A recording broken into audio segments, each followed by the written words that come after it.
Hi everyone, I'm the Srijal and guys, in this video we talk about frog, which is the topic of chapter structural organization in animals. तो आज हम इस frog के topic को बिल्कुल अच्छे से फिनिश करेंगे। आप लास्ट में आपको सब कुछ याद हो जाएगा। So let's start. So guys first we discuss introduction of the frog. Systematic position kingdom Animalia से बिलोंग करता है। फाइलम कॉर्डेटा है। सब फाइलम वर्टिब्रेटा है। क्लास है एम्फीबिया। ऑर्डर है अनूरा। जीनस है Rana. So species is tigrina, Indian species है। Then guys ये फ्रॉग का स्ट्रक्चर है, इसमें मेंशन है कि इसका हेड कहाँ पे है, trunk, eye, nostrils, digit, tympanum, front leg, web, belly, hind leg. So guys, we talk about habitat. Frogs can live both on land and in fresh water. Frog दोनों में रह सकता है, लैंड पे भी रह सकता है और फ्रेश वाटर में भी रह सकता है। They do not have constant body temperature. Their body temperature varies with the temperature of the environment. इसका कोई कांस्टेंट टेम्परेचर नहीं होता, वेरी करता है temperature with the temperature of the environment. Such animals called cold blooded और poikilotherms. Frogs are not seen during peak summer and winter. जब बहुत ज़्यादा गर्मी या बहुत ज़्यादा ठंडी पड़ती है उस टाइम जो फ्रॉग होते हैं वो दिखाई नहीं देते हैं। During this period they take shelter in deep burrows to protect them from extreme heat and cold. तो गाइज ये बहुत नीचे ऐसे गड्ढा ऐसे खोद के ये ज़मीन के अंदर रहते हैं खुद को बचाने के लिए हीट और कोल्ड से। This is known as summer sleep, aestivation and winter sleep, hibernation. तो जब इस समर स्लिप पे जाते हैं तो उसको एस्टिवेशन कहते हैं और जब ये विंटर स्लिप पे जाते हैं तो हाइबरनेशन कहते हैं रेस्पेक्टिवली। डिफेंस और adaptation, they have the ability to change the colour to hide them from their enemies. तो इनके पास ये भी एबिलिटी होती है कि ये खुद को चेंज कर सकते हैं एनवायरनमेंट के साथ। इस कैरेक्टर को हम बोलते हैं camouflage. This protective colouration is called mimicry. Then we talk about morphology. The skin is smooth and slippery due to the presence of mucus. इनके जो स्किन होती है वो बहुत ज़्यादा स्मूथ होती है, स्लिपरी होती है क्योंकि म्यूकस प्रेजेंट होता है। The skin is always maintain in a moist condition.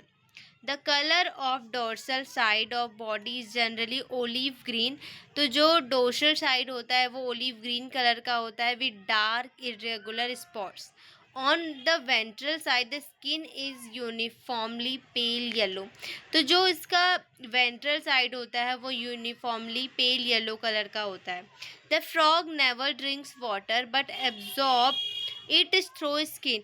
ये जो फ्रॉग होते हैं वो कभी पानी नहीं पीते, अब ये अपने स्किन से एब्जॉर्ब करते हैं। Body of a frog is divisible into head and trunk. A neck and tail are absent. तो फ्रॉग की बॉडी में टेल और नेक एब्सेंट होता है और इनका जो बॉडी डिवाइडेड होता है हेड एंड ट्रंक में। Above the mouth a pair of nostrils is present. Nostril का पेयर प्रेजेंट होता है। Eyes are bulged and covered by a nictitating membrane that protect them while in water. तो guys इनके जो eyes होती है उसके ऊपर एक निक्टिटेटिंग मेम्ब्रेन का कवर होता है, प्रोटेक्ट करता है इनको पानी से। वाइल इन वाटर, जब ये पानी में रहते हैं। On either side of eyes a membranous tympanum ear receive sound signal. Tympanum present होता है जो कि साउंड को रिसीव करता है। The fore limbs and hind limbs helps in swimming. जो फोर लिम्स और हाइंड लिम होते हैं वो स्विमिंग में हेल्प करते हैं, वॉकिंग में हेल्प करते हैं, लिपिंग में हेल्प करते हैं। लिपिंग का मतलब कि कूदने में हेल्प करते हैं और बोरोइंग मतलब कि गड्ढा करने में हेल्प करते हैं।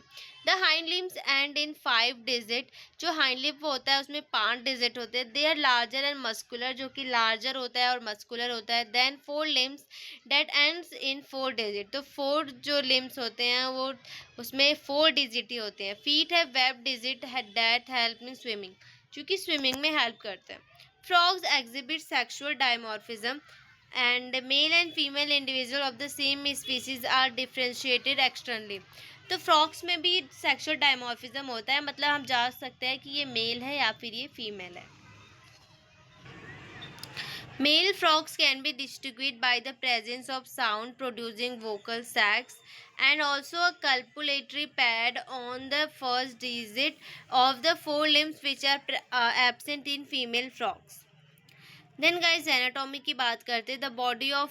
The body cavity of frogs accommodate different organ systems such as digestive, circulatory, respiratory, nervous and reproductive systems with well developed structure and function. Digestive system की बात करें तो digestive system consist of alimentary canal and digestive glands. The alimentary canal is short because frogs are carnivore. तो frogs जो होते हैं वो carnivore होते हैं, इसलिए इनका जो डाइजेस्टिव सिस्टम होता है वो बहुत बड़ा नहीं होता. And the length of intestine is reduce. Intestine का जो लेंथ होता है वो भी छोटा होता है, रिड्यूस होता है. The mouth opens into the buccal cavity that leads to the oesophagus through pharynx. Esophagus is a short tube that opens into the stomach, which is turn continues as the intestine. Rectum and finally opens outside by the cloaca. Then we talk about liver, secrete bile that is stored in the gallbladder. Pancreas, digestive gland produces pancreatic juice containing digestive enzymes. Food is captured by bilobe tongue. Digestion of food takes place by the action of HCl and gastric juices secreted from the walls of the stomach. Partially digested food called chyme. तो जो food अगर partial digest है, आधा digest है, उसको chyme बोलते हैं. Is passed from stomach to the first part of the small intestine, the duodenum. The duodenum receive bile from gallbladder and pancreatic juices from the pancreas through a common bile duct. Bile emulsifies fat and pancreatic juices digest carbohydrate and proteins. Then we talk about final digestion take place in the intestine. जो final digestion होता है वो intestine में होता है. Digested food is absorbed by the numerous finger-like fold in the inner walls of intestine called villi और microvilli बोलते हैं. The undigested solid waste moves into the rectum and passed out through cloaca. Then we talk about respiratory system. Frogs respire on land and in the water by two different methods. तो जो frogs होते हैं वो to different method से ये respire करते हैं. In water skin acts as aquatic respiratory organ. ये वाटर में स्किन के थ्रू करते हैं क्यूटेनियस रेस्पिरेशन और क्यूटेनियस गैस एक्सचेंज और skin breathing is a form of respiration in which gas exchange occurs across the skin or outer integument of an organism rather than gills or lungs. Dissolved oxygen in the water is exchanged through the skin by diffusion. On land, the buccal cavity, skin and lungs act as the respiratory organs. Then we talk about the respiratory by lungs is called pulmonary respiration. The lungs are a pair of elongated pink colored sac like structure present होता है in the upper part of the trunk region. So guys, air enters through the nostrils. तो air जो है nostrils से enter करता है into the buccal cavity and then to the lungs. Then we talk about circulatory system. The vascular system of a frog is well developed, close type. The blood is enclosed in the vessels and the heart while circulating. Frogs have a lymphatic system also. तो frog के पास lymphatic system और होता है. The blood vascular system involves heart, blood vessels and bloods. The lymphatic system consists of lymph channels and lymph nodes. Heart is a muscular structure situated in the upper part of the body cavity. It has 3 chambers, 2 atria and 1 ventricle. तो 1 ventricle होता है, 2 atria होती है, 3 chambers होते हैं और ये covered होते हैं एक मेम्ब्रेन से called pericardium. A triangular structure called sinus venosus joins the right atrium. It receives blood through the major veins called vena cava. The ventricle opens into a sac-like conus arteries on the ventral side of the heart. The blood from the heart is carried to all parts of the body by the arteries. Atrial system. The veins collect blood from different parts of the body to the heart and from the venous system. Special venous connection between liver and intestine as well as the kidney and lower part of the body are present in frogs. The former is called hepatic portal system and the later is called renal portal system. तो guys इतना deep में जाके पढ़ने की को आपको इतनी ज़रूरत नहीं है, क्योंकि जो क्वेश्चंस होते हैं वो इतने डीप से नहीं आते, लेकिन जो मैं आपको बता रही हूँ, जो मैं रीड कर रही हूँ, जो मैं आपको पढ़ा रही हूँ, वो आप ज़रूर इसको मेंशन कर लेना। जहाँ पे अगर लिख रहे हो तो उसको अच्छे से लिख लेना, क्योंकि इन सब में से क्वेश्चंस आ जाते हैं।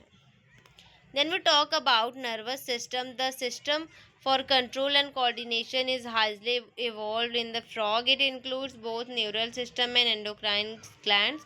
The chemical coordination of various organs of the body is achieved by hormones which are secreted by the endocrine glands.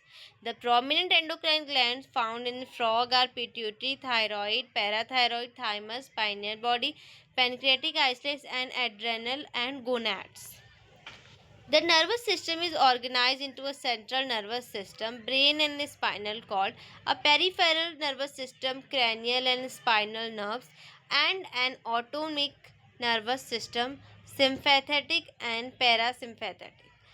So there are 10 pairs of cranial nerves arising from the brain. तो 10 pairs of cranial nerves जो arise होते हैं brain से.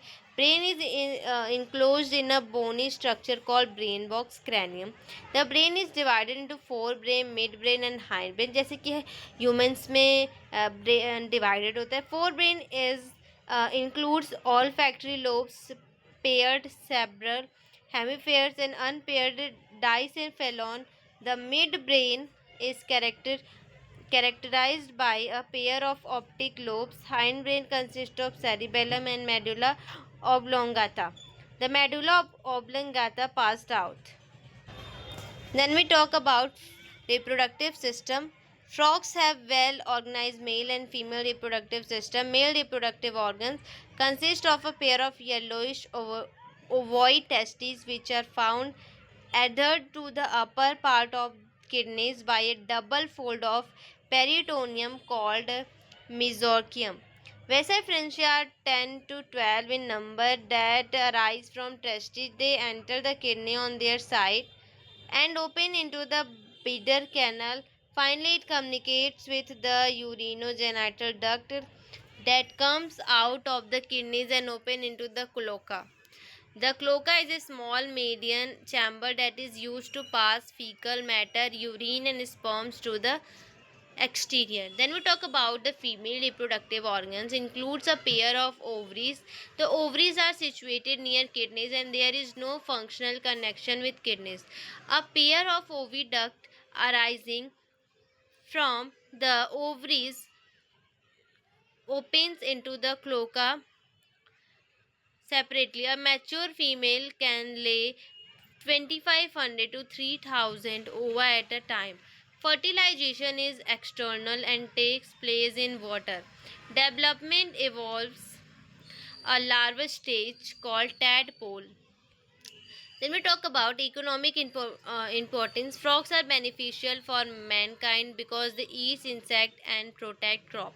Frogs maintain ecological balance because these serves as an important link of food chain and food web in the ecosystem. In some countries, the muscular legs of frog are used as food by man. तो guys आप कुछ diagrams देख सकते हो जो कि थोड़ा clear नहीं है, बट ये जो है वेंट्रल डायग्राम है डाइजेस्टिव सिस्टम ऑफ फ्रॉग का है।